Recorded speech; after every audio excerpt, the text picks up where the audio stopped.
இப்போ செஞ்சுக்கிட்டு இருக்கிறான், இந்த கணம் செஞ்சுக்கிட்டு இருக்கிறான். புரியுதுங்களா? என்னது? நீங்கள் பார்க்கறது அவனுடைய உபகாரம், கேட்கறது உபகாரம், விழித்திருக்கிறது உபகாரம், தூங்குனாலும் உபகாரம்தான். என்ன நடந்தாலும் அவனது உபகாரம். இப்போ நமக்கு என்ன தோணுதுன்னா, அவன் உபகரித்து கொண்டிருக்கிறான், இந்த உயிருக்கு அவன் உதவி செய்து கொண்டிருக்கிறான் என்பது நமக்கு தெரியல. தெரியாததுனால நமக்கு எல்லாம் நானே பேசிக்கொண்டு இருக்கிறேன், நான் கேட்டுக்கொண்டிருக்கிறேன், இப்படின்னு உணர்வெல்லாம் நமக்கு வருது. முத்தி நிலையில் இது நம்மால் ஆவதில்லை, நம்மால் ஆவதில்லை.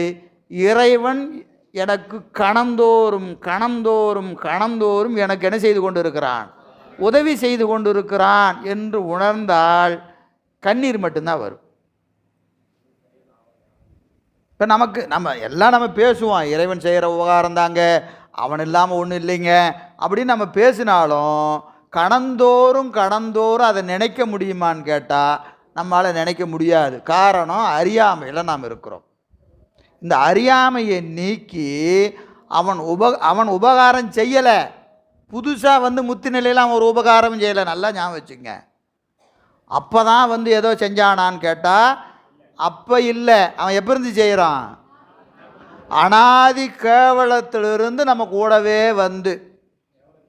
கேவலத்திலிருந்து காயக்கருக்குழியில் காத்திருந்தும் காமியத்திற்கு ஏகைகால் முதலா எவ்வுறுப்பும் செய்து ஆசரவே திருத்தி யோகுருத்தி அங்கிருந்து முத்தி வரைக்கும் எப்படி வரான்?